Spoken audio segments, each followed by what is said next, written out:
Health Plans, your Medicare plans, insurance solutions, and resource agency.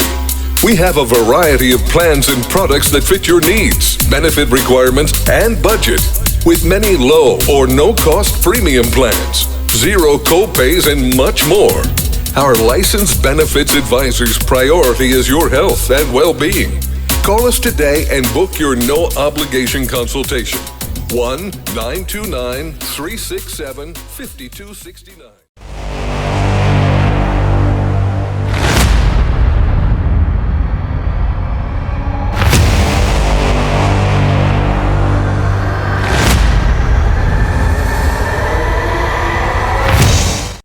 Folks, welcome back to the iHealth Radio, the iHealth channel, the Sales World channel, the whole network here with your host, Hurricane H. New day, new show, new topic. Today, we're going to go into the world of meditation, the world of business, entrepreneurship, and advice on how to kind of navigate and make it through all the hardships or all the difficulties that come with entrepreneurial business, just endeavors, right? And with me, I have someone who does that. So she is a meditation coach for entrepreneurs all the way from the land down under. So I'm talking again to the future. We just had a nice little joke before the start. So Wendy Nash with me today. Wendy, welcome to the show. Thank you so much, Hurricane. Thank you so much for having me on your show. It's you have a lovely warm presence. So thank you for the kind of enthusiasm and kindness that you've already shown and interest in. Already we had like a 5-minute conversation before we came on air, and you've been always so thoughtful and kind in the way that you've interacted. So I really appreciate that. So I wanted to say thank you. And I also wanted to say thank you to our listener who is listening to this podcast or watching this podcast and really to say thank you to just engage with the idea. Even if maybe you don't get every episode, but some episodes, everything is a contribution. And also, weirdly, even podcasts and interviews you don't like are still part of this same system because we're all doing the same thing. We're all connecting using the same platforms, the same mics, we're not separate in any way. We're all part of this large system of podcasts and interviews. And since the beginning of time, humans have been sharing stories, talking with each other, wondering how they live and how I live, and what can I take from them and what can I share? And so it's really, we're all part of an interconnected, long historical part of this. We are not the beginning of this. We're just one place in the middle, because I know that you've had previous guests and I know there are guests who are coming after me. So I'm just one place in the middle of the whole shebang. So there you go. It's just, I really like to open with that because we can think it's just us, we're on our own, but really we're part of a huge system. And the second thing I like to do is to acknowledge that I'm calling from an Aboriginal country called Gubbi Gubbi country, which is in Queensland.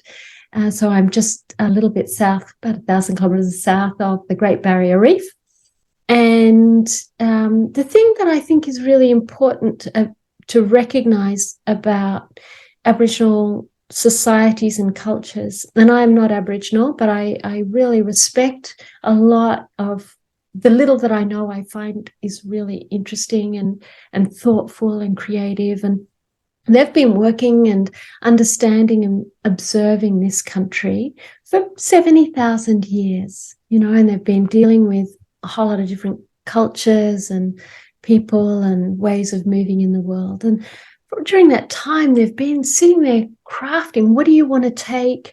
What do you want to share going forward? What works, what doesn't? And, the thing that is really different from us white people is that humans aren't the center of the universe.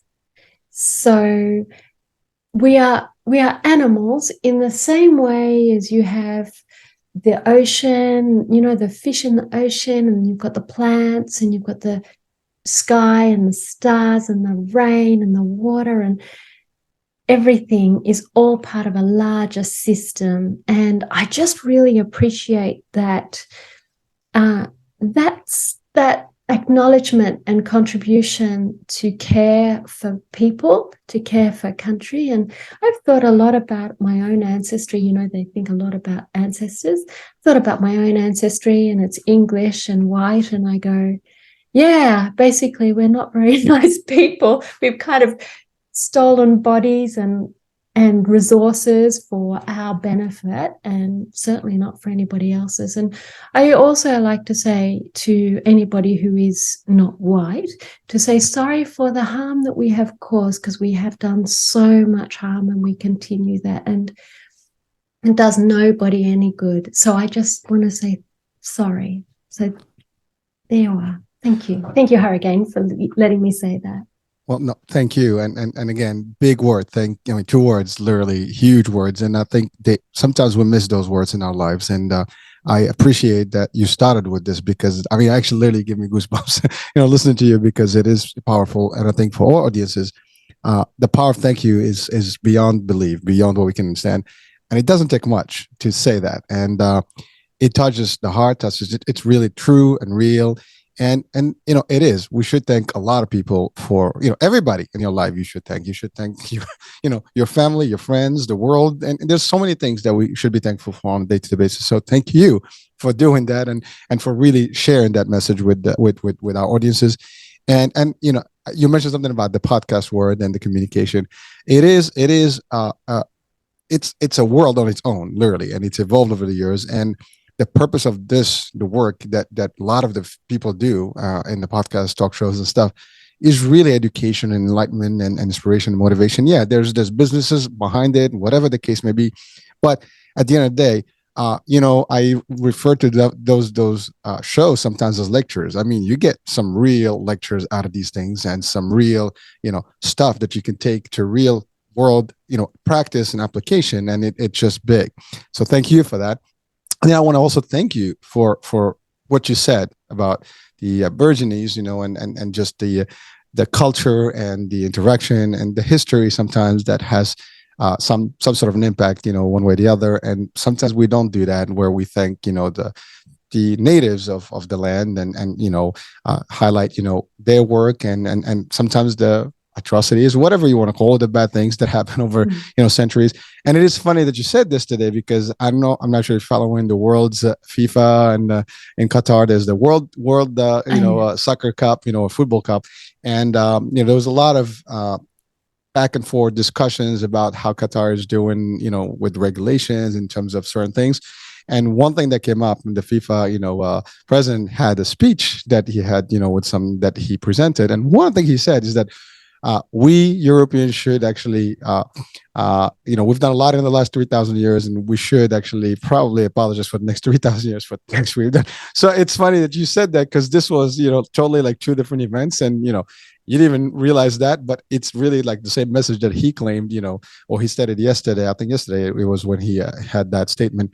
But it is powerful sometimes just to bring this to the surface, because You're right. We're humans, and sometimes we forget that we are just part of this whole fabric of Earth and the world and the universe, and we're not really the biggest things on this planet. And sometimes we forget, because of maybe pride, ego, whatever it may be, that there's more powerful things, and we're just a small, minute entity in this wholesome universe. Earth is really a speck, of sand, whatever. It's like a grain of sand in this galaxy and beyond. So. And the majesty of this, when you fly over, land, and then you don't see humans, because you can't even see houses, let alone humans. Then you start like seeing really what our magnitude is. And sometimes that's humbling, where we can just kind of, hey, take it easy. You're not going to be that big, of a deal. We think of ourselves that. And so we got to humble ourselves. We have to be thankful. And so again, thank you so much for that intro. I think that's part of this show, and I think if our audiences take some of that home today, I think we're already in a good place. So that's that. Now let's talk about your work, your background. You help business folks and entrepreneurs and CEOs, and just folks that are getting into the business to navigate business, to to be strong during business, but using meditation. So that there's two components there. One is, first of all, if you don't mind, tell us a little bit about your background, because I know you have psychotherapy, I think, or yeah, you're gonna tell us more about that. And then also you work as a coach to help folks kind of focus. I mean, meditation is big, and there's so many ways to do this. So let's guide us through your background and then the kind of work, and then let's talk about some of the things that you deal with on a day-to-day basis, and then some of the issues or the problems or just the challenges that some of the business owners or entrepreneurs can face while they're doing the business, before they start the business, and how they can actually really be ahead of the game and really succeed. So let's start with the background. All right. Gosh, there was so much in there. I thought, oh, yeah, but we want to talk about what does success mean? And everyone's got an idea about what success means. I want to hear about that too. Yeah. So basically, I didn't start off in a particularly easy place. I had tons of stuff to deal with in my own childhood, and I didn't do well at school, but I really wanted to make the best of every opportunity, and I have a kind of jumping in and curious, enthusiastic character. And so I just kind of have taken that everywhere I go. So even though I didn't do well at school, I thought, yep, but I'm going to see what it's like in Europe. I really wanted to find out who I was. So I went to Europe and I lived in England for a while, and then I married my ex-husband who's French, and I came back and I was just still curious about who I was. Even though I had sort of started to understand myself, I still didn't really have that much grounding. But I did start to really pay attention to business leaders that were good and which ones weren't. I did admin for a long time just because I didn't finish school, so there aren't a huge amount of options. But the thing about being an executive assistant and a secretary is you see right up close what is going on when people are good, when they're not, and the games people play. And first up, if anybody is starting a business and you think, oh, well, I'll just, work through this and I know what's going on and I'll hoodwink. Let me tell you, no one is hoodwinked in the same way you're not hoodwinked. You're not going to be duped. Why would you do that to other people? So I really saw that, and just different people and how to interact across languages and cultures, and really appreciation for diversity of ideas and how little I knew. So then I came back and I married my ex-husband who's French, and he's a really lovely guy, but I just had so much baggage. So I had this huge journey of self-investigation. And part of that was my own psychotherapy journey, and I did a psychotherapy diploma in order to do that. It was a body-oriented one, and I found it so useful because the more I understood myself, the more I understood other people, and it helped me see where actually I had a capacity to really see people in a way that I hadn't been able to do. The more introspective I became and understanding of my own landscape, the more I realized, I was wrong about people a lot of the time. I thought ABC, and turns out they were GEF. I was really wrong about so much stuff because I was wrong about myself. And so I took up meditation because I was angry, bitter, hurt, hard. And I have just applied loving kindness to my world. And, I just see the benefits just from small to large. So I've been with my current partner for 2.5 years, and we're just at that point where we're shifting from that place of being in that big love, to the grind of daily life.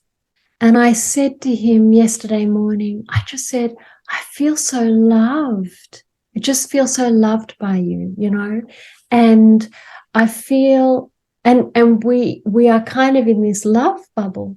And it's because what we do is we both say thank you for every single tiny little thing that each other does.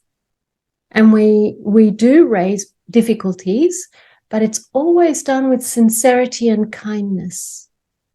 And we go about it in a tender way and a thoughtful way, and we never don't say stuff that needs to be said. We get it right when it's early, so there's no resentment. And because we're sort of appreciative of each other all the time, we just create this really large, beautiful space where we can both grow and develop.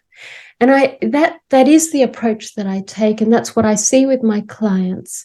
So I see with clients, they come to me and they're meditating, and one in particular, he's amazing. He started, and he's been a bit curious, and he was working in an organization, household name here, and he started meditating, and it took ages, like 6 months or something, to get him up to 20 minutes a day. It takes ages to get to a good practice. And then once he did that, he's like, oh, I get it. And I'm like, oh, yeah, you're really in there. He's doing it every day. And he's like, and then he decided he would go out and he would start his own business. And I was thinking, oh, you're way too soon, because you know what it's like. You have to prep this for a couple of years. You have to have a lot of background and info, and it takes a lot of time, and you have to keep your day job for a long time before you can go into the side, what they call a side hustle, which is a bit aggressive as a word, but your side business. And then it shifts in emphasis. And he went and he was just like, oh man, this is really hard. And he ended up working in the supermarket and because a checkout person and stacking shelves because he had to pay his bills. It was very, very humbling. And I said, okay, so you're on the factory floor, essentially. What do you learn? What can you learn as a leader, somebody who's going to start a business, about what it's like to be at the bottom of the pile, to have every minute monitored, to have all your mistakes, back on you in your face, and have people speaking to you in particular ways, and who are you working with? What is going on in their lives? What do you see are the issues? And he started to really think about that. He worked on his business a little bit, but in the end, it just wasn't working. That organization contacted him and said, we'd like you to apply for a contract, 1-year contract job. And he's come back with the meditation, the self-awareness, the awareness of what it's like to work at the bottom, how hard it is to be an entrepreneur. And then he's just like this rising star. And I'm like, okay, what you need to work out here is how you're going to deal with the politics, because you're going to have people getting knives in your back because you're a rising star. They're going to want to cut you down. Let's talk about politics, how to navigate politics. So that's just one particular example, but I find that such a good example of when people really take on board the meditation, the benefit, and the more he's aware of himself, the more of he's kind of gaining confidence. He's not arrogant. He's not cocky. Absolutely not. Kind of the opposite.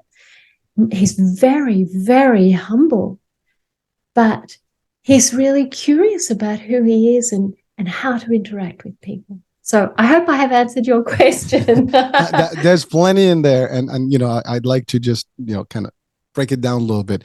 So first things, thank you for sharing your background, your story. And in itself, that is actually a learned lesson for a lot of our audiences today. I mean, you're clear about your beginnings and things that you've had and not had, and you work through your own person, and regardless of the challenges, you were able to turn that around and take it and make a positive outcome from it. And that's actually I think a core message for our audiences is that no matter what life gives you at any given point, there's always a chance to come back. There's always a chance to improve and to turn it for the better.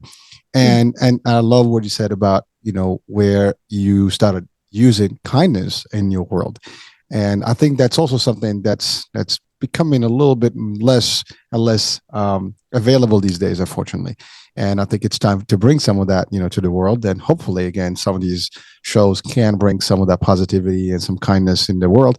but just reminding people that it's okay. It's beautiful to be kind, and it's beautiful to be kind to yourself, to be around. And again, just to thank you. You said earlier that's just in its own a big deal, and it changes the dynamics of how you operate and how you work. It's just how you talk to people.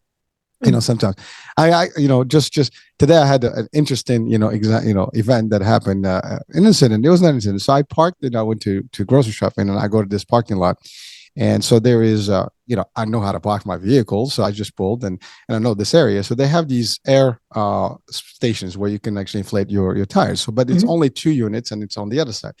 So I park. This guy comes out and he wants to give me the advice that I would be towed, but instead of him calling me and says, hey, sorry, I think this is not a good spot to, like, that's how I always said it. Like, this is maybe not, I'm not sure, but you might have a problem. Maybe you got to ask somebody. He says, well, you can't read. You can't park there. This is not a parking spot. They're going to get, you're going to get towed. I'm like, well, I can read, but I don't see anything to read. It's like, well, it's here. I was like, well, there's nothing on this side, So it's amazing, like how he wanted to do a good gesture. He went about it the wrong way. It was more insulting than actually resolving anything, because he could have done it just the way he would have said it. Would have been like, oh my God, I appreciate you. But I didn't appreciate anything about him because it was really condescending. And the way he said it, he was like pompous, and he thought he was doing a good thing. That's what annoyed me the most. I mean, you try to do a thing, or you're just trying to be funny. You're trying to be like, the one that makes a difference. And sometimes that's the part. We're talking about kindness. You can help people, but not, hurting them, or by not being condescending to them, or not, talking down to them. You don't know. And first of all, when you said to someone, can you read? No, I'm illiterate. I don't know how to read. And maybe I can speak in a different sign language. I don't know. I mean, you assumed already that all that stuff, Now, here's the thing. I mean, I have a press plate and I could park there no matter what. That's one. Second of all, I parked. I know it's a correct parking, but the reason I'm bringing this example is because talking about kindness, I mean, it's a complete stranger, doesn't know you. He's already making assumptions about you. And the first thing he wants to do, you thought he was going to do the right thing, but he just went all around the wrong thing. And sometimes is what we do versus, what we say versus, how we say things can make a big difference. And so again, you talked about kindness. It changed the dynamics. You talked about you and your partner and how you guys have this nice model of discussion where it's all based on being positive, based on mutual respect and kindness and thankfulness, and all that makes a difference, And I think that's the thing. And then you talked about the example of one of your clients, and I love that example because that's an example I personally can relate to. I've been there.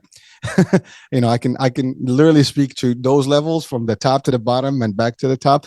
And it is a situation where some people may not have to gone through it because not everybody goes through it. But if you're in a career path, no matter what, you're right. There's so many things that can happen, and there's a lot of backstabbing. There's a lot of politics, and we're going to talk about that now. There's a lot of people that when they see you going and making the right moves, they don't like it. They'll make all the trouble and make it their business actually to get you, out or whatever, and go, against you. So there's all those things. And I love when you said something about when you were an admin and you can see things, you can notice leadership styles, and some people who have power trips versus some people very humble, and it's a big deal. We hear this all the time. People don't leave jobs, they leave managers or bosses, right?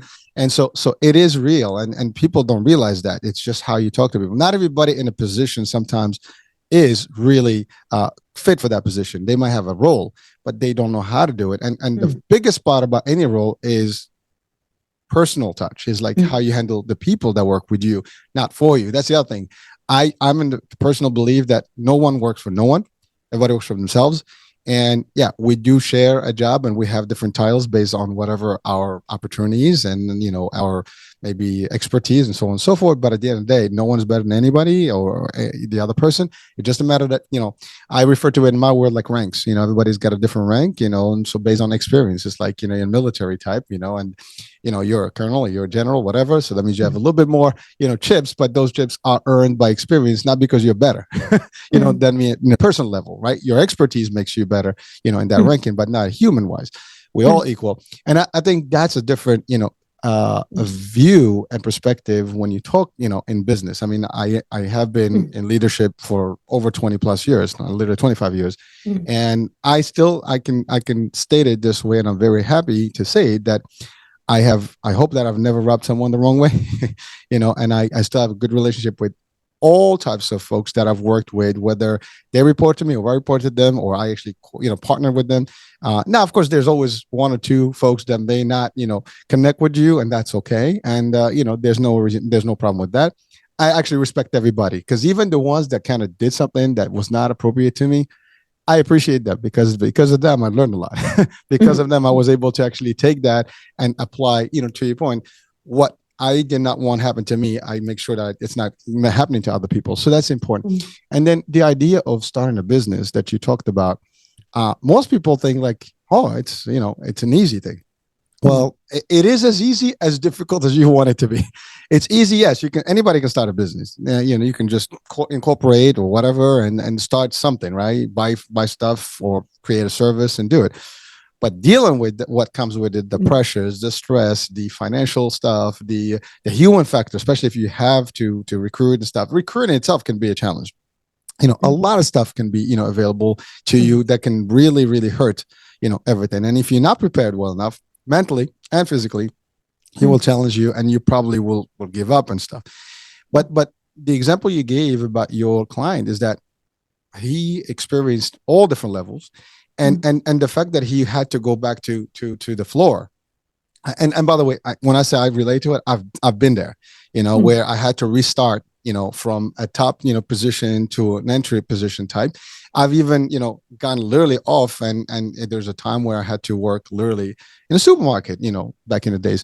And there was nothing wrong with that. But you see how people are. And sometimes with a small title, people will become, so pompous and so like, power, driven and things like that. And and when you realize, like, because I the way I realized it eventually, that some people are just shallow and they don't have a big vision, and that's all they know. And because you give them, and I think that's the worst part about any leader or any position of leadership.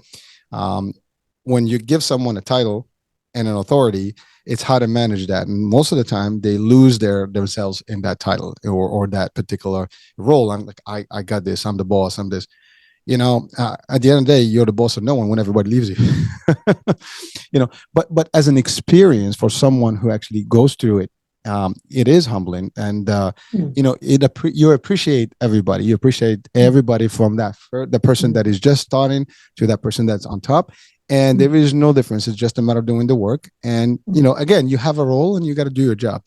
But what I love about what you stated is that the meditation that you've introduced is something to really kind of get people to settle, to actually really put their foundation together. And that is not easy. Now, I can tell you, I have not tried.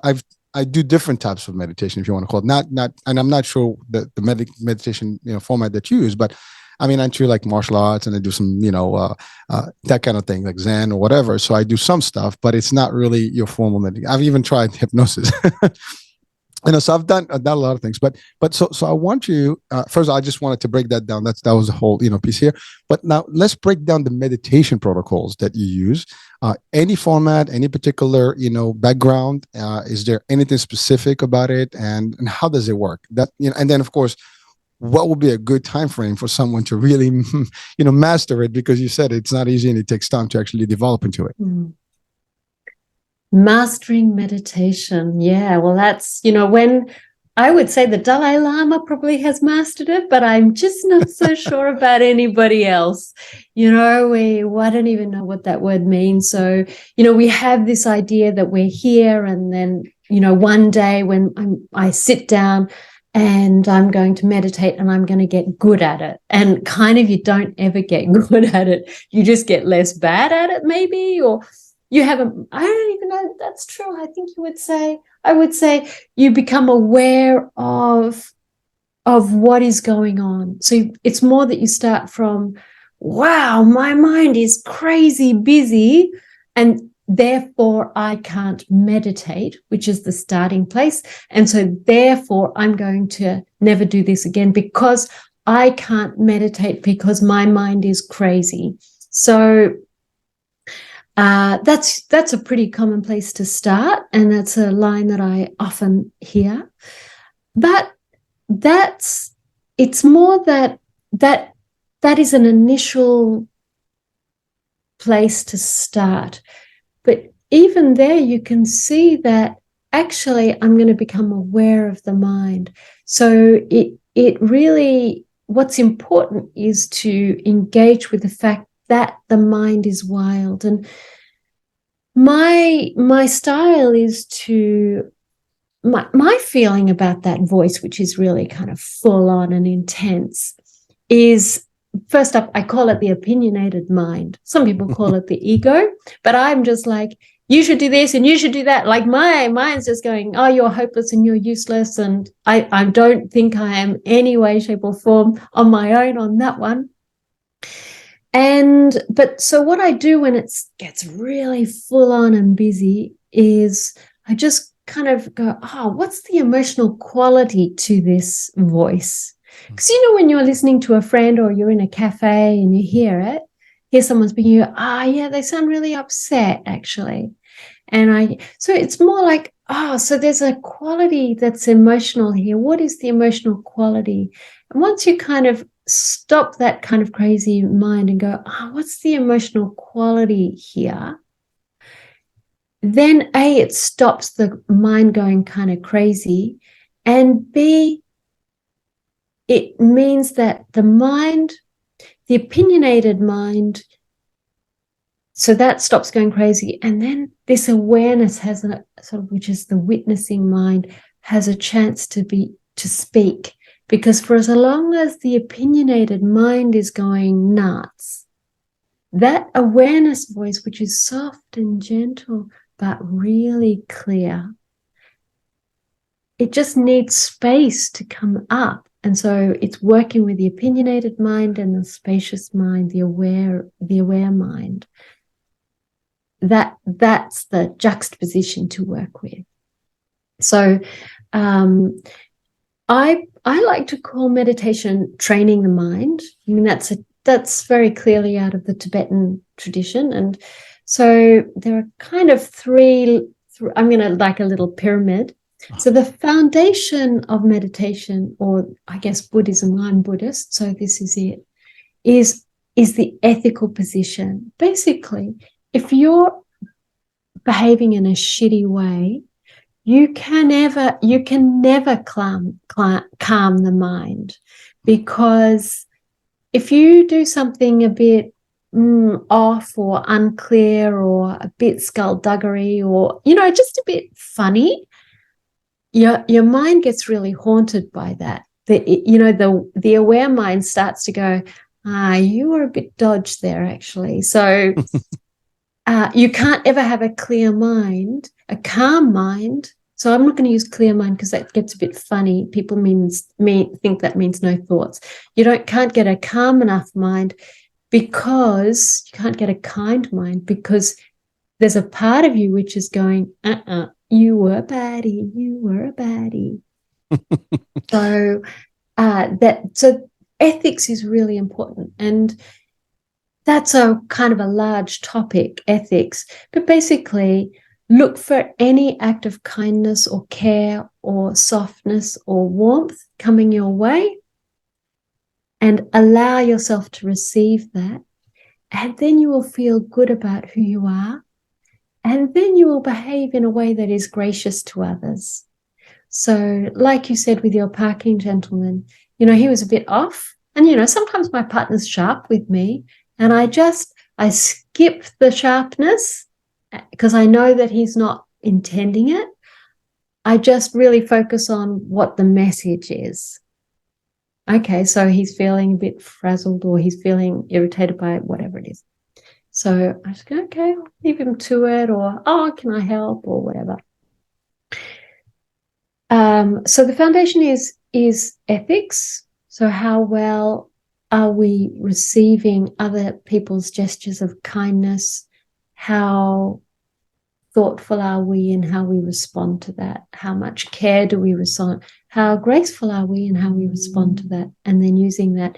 And then you can start to train the mind in being aware of its responses. The more kindness we receive from others, it's like a bed of, a soft cushion, like lying on a a really beautiful hayfield in a way, with the sun coming in when you do that. And that allows you to start to, when you're in that good space, you're held so well that it allows you to take on some of the things that you're not doing well, actually, ways that you're unkind. So I've had conversations, what is meditation? Mm-hmm. And so if you're okay, I'll just address that. Yeah, please. Yep. So one person said to me, my form of meditation is to walk along the beach. I'm like, I'm going, yeah, that's just relaxation. That's going for a lovely stroll. There's no training of the mind in it. There's no kind of awareness of what is going on in the mind. There's no witnessing of what is the crud or the good stuff, what's quality of the mind. That's just kind of having a nice time. Mm-hmm. Somebody else said, my kind of meditation is to read a book. I was like, well, that's lovely. It's relaxation. That's very lovely. But it's not meditation, because you're not training your mind. You're learning a lot, like podcasts, and going, yeah, actually there's some stuff I can learn about how to interact with people. So novels particularly are very, very good ways of becoming a better person. So the more novels you read, the more creative you are in the ways that you respond to the world. So there you go. Somebody else said, my form of meditation. So what about this? I'm in a bad mood and I play the piano for a couple of hours. I get out at the end of it, I feel so much better. I'm like, that's great.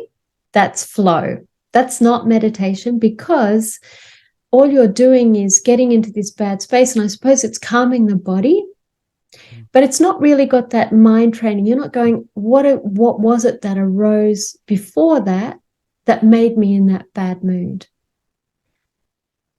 And then he also said, I was driving along and I started this thing where I'm driving along and I see a guy and he's like, and I used to get really angry, what are you doing on the road, you idiot, you dickhead? And he was like, and then he decided he was not going to do that. He was just going to sit there and go, you know what, you go first. Now that is meditation. It's just in every moment. And you don't have to sit still for 20 minutes and do this clear of the mind, whatever that means.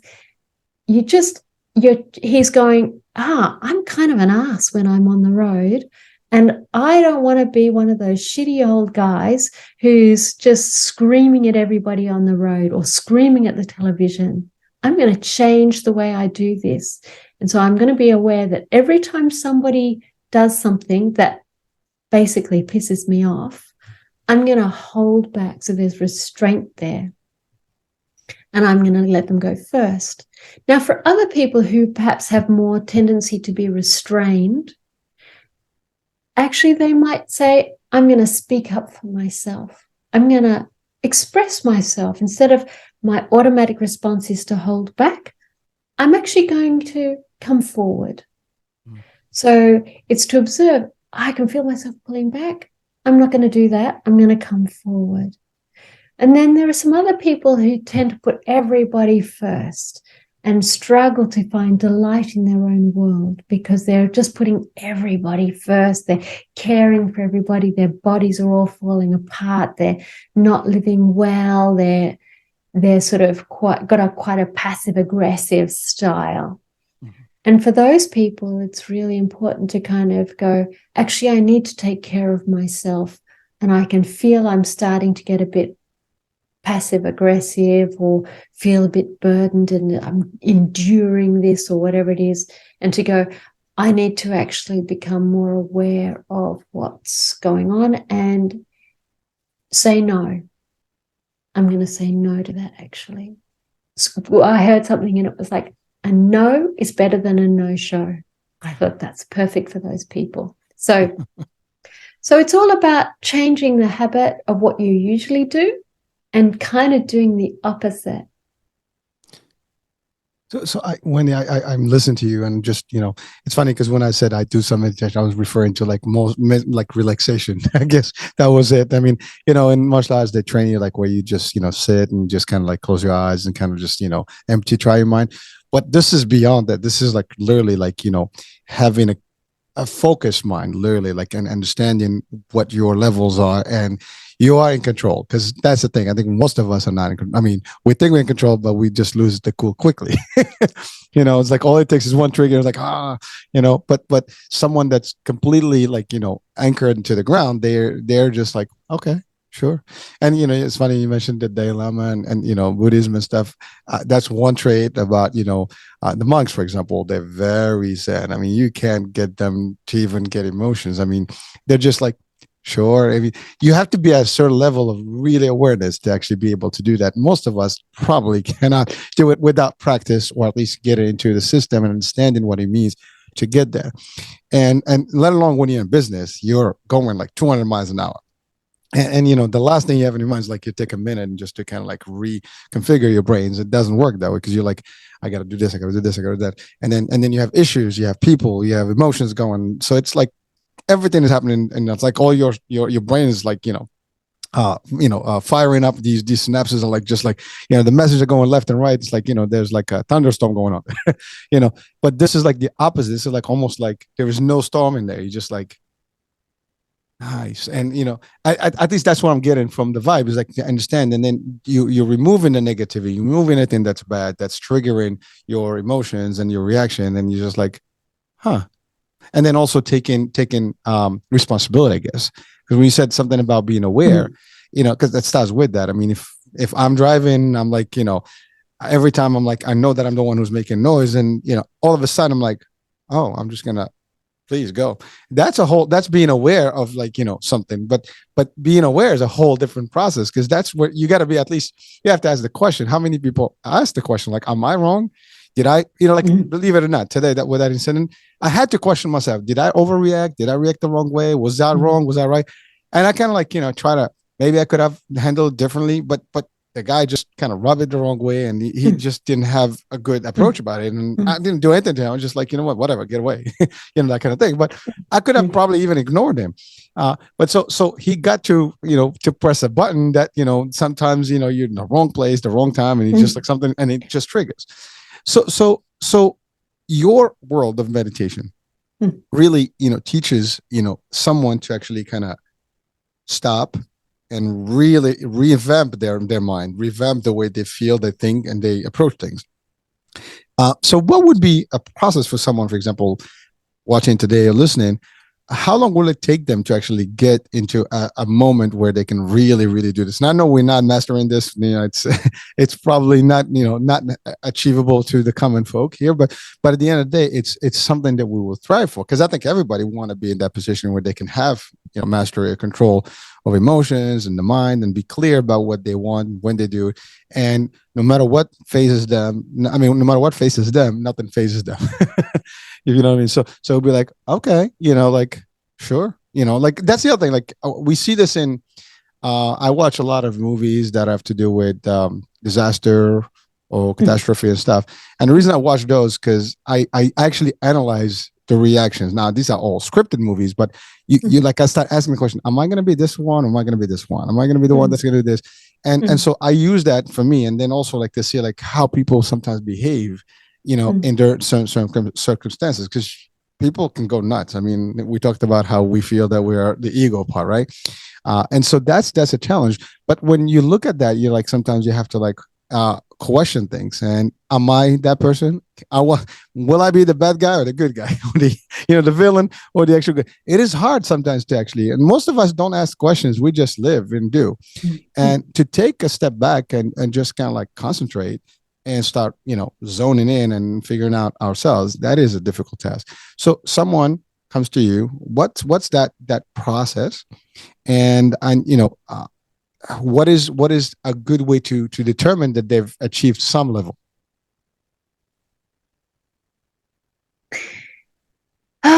Gosh, you like, like, so I'm gonna just, there's a couple of things in there I want to say. So one is, you talked about being completely frantic, and pulled in all different directions, and you don't have time, and the Dalai Lama says, people say, how long should I meditate for? And he says, well, generally I say 30 minutes. By the way, 30 minutes for a beginner is way too long. Start with 5.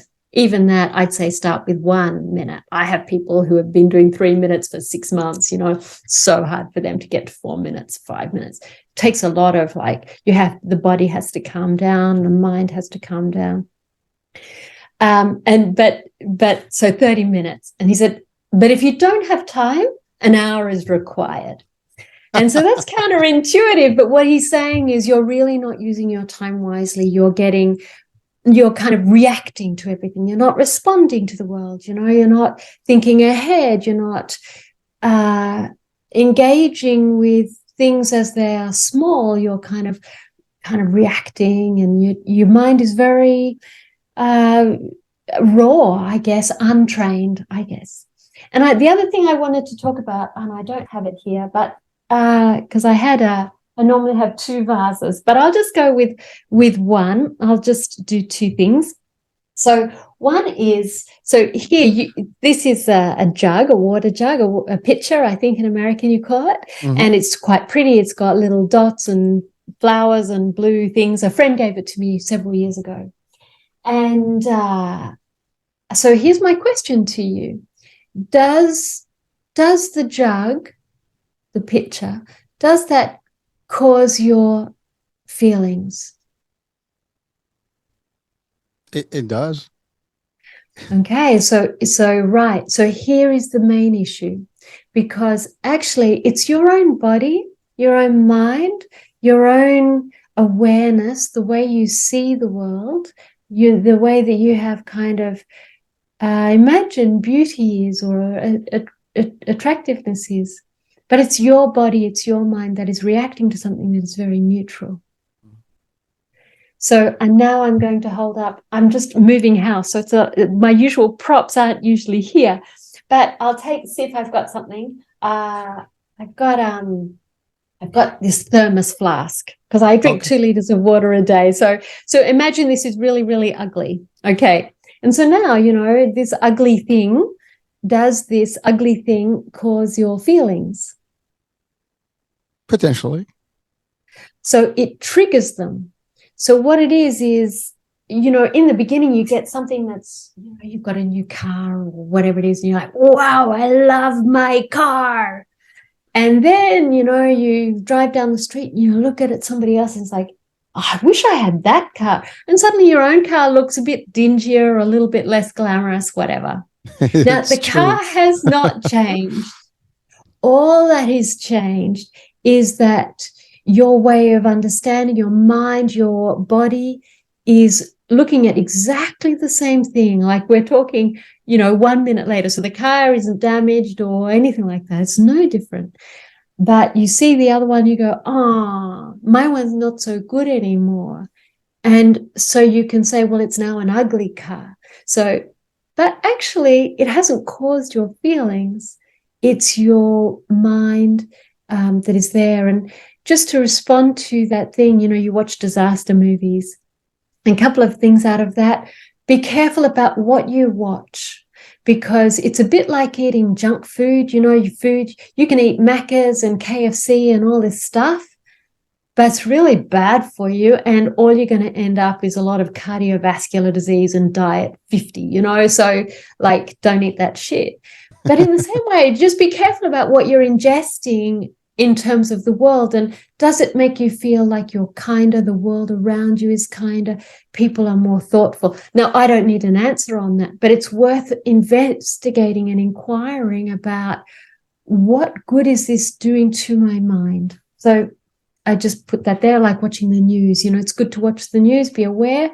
Do you need to watch people screaming at each other? No, you can get news other ways. There's a great website called The Conversation, and it gives all these academic perspectives on contemporary issues.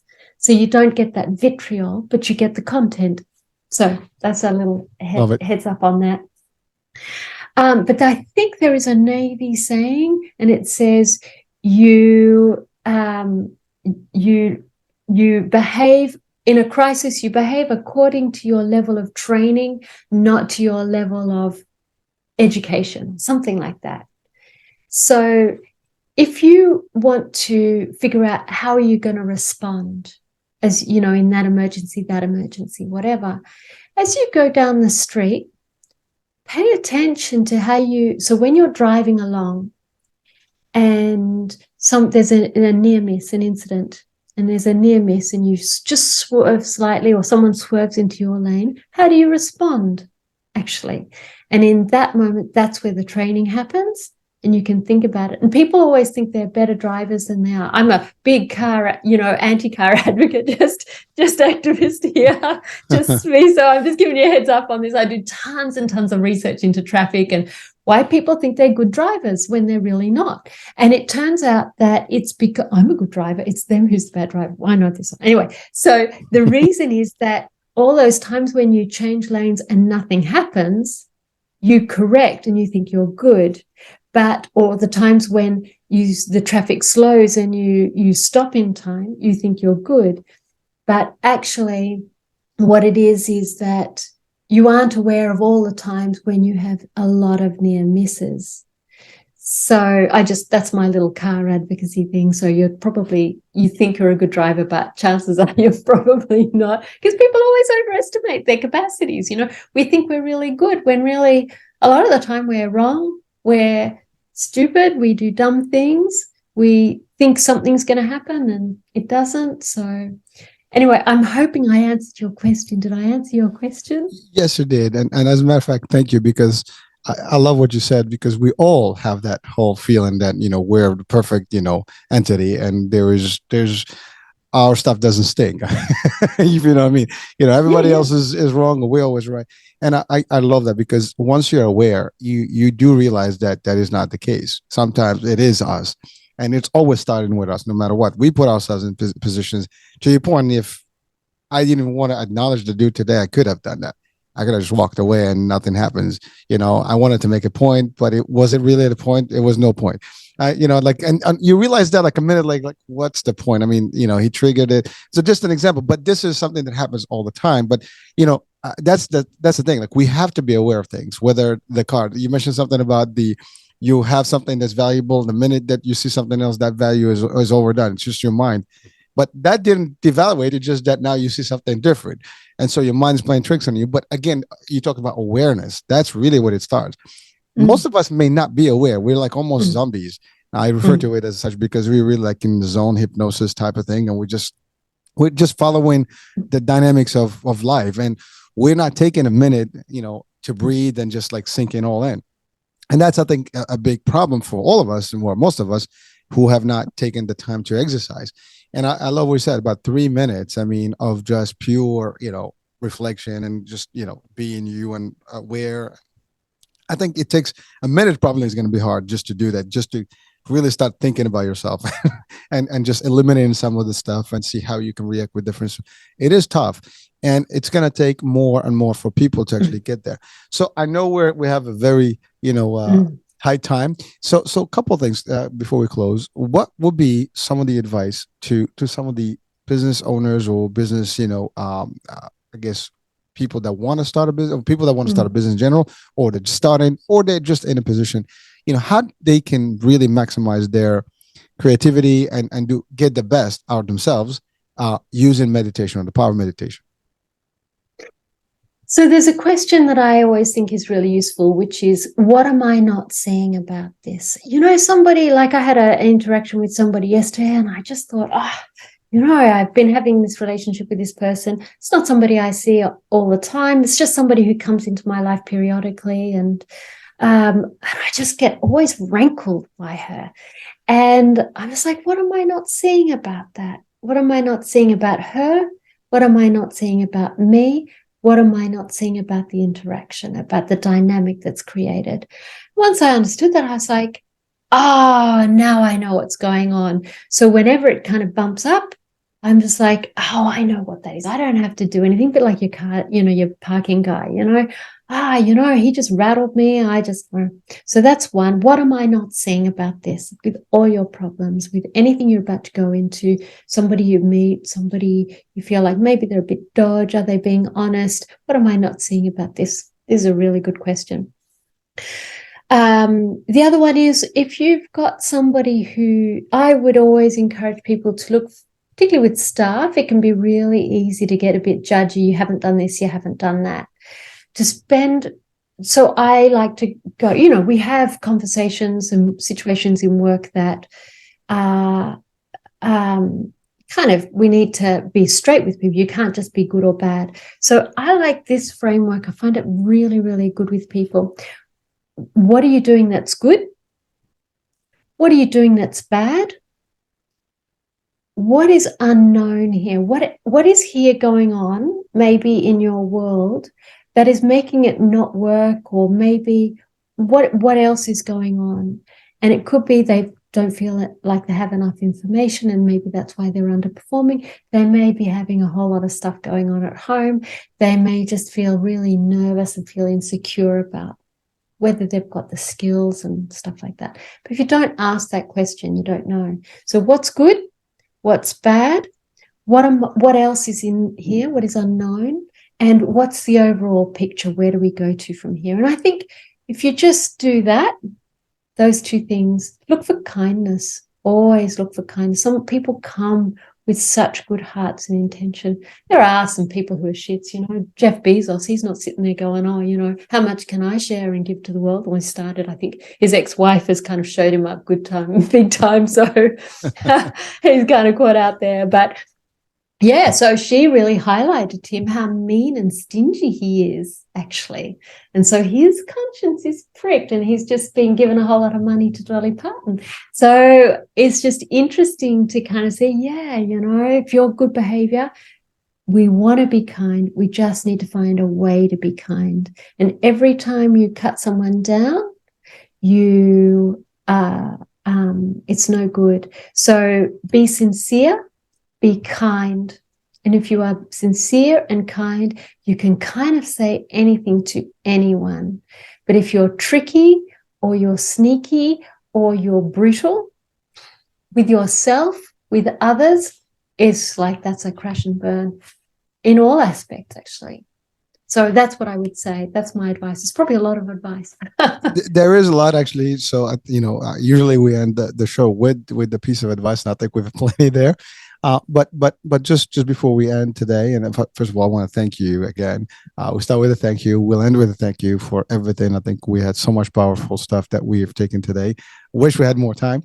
But you do the work worldwide, I'm assuming. So you do these sessions through Zoom and otherwise. How can our audiences reach out to you if they need further, assistance and maybe to help them practice, their meditation and really apply that into their real world? Sure. So the business is called Kindly Cut the Crap. So I am straight down the line. It's kindness is really like, I used to be so brutal and hard with myself and hard with others. And that still is there. But I remember I've just got to always be kind. So kindlycutthecrap.com, that's the website. And if you sign up, you can get a PDF with 5 meditations to do on the go. And I have no idea how any of it works. So I think it goes into MailChimp, and that's the end of you won't get any spam from, I don't sell it because I don't know even how that even works. So you just do that. My web guy knows how all that works. And I also have a thing at the moment. I don't know if it's up yet. I haven't checked the website today. But if you want to have a meditation tailored for your need, then just put in your request and decide on 5, 10, 15 minutes what you would like. And then I'll just create a meditation for you, for your need, your wish. And I'll just put it up on my website to kind of create a large library. So there's that.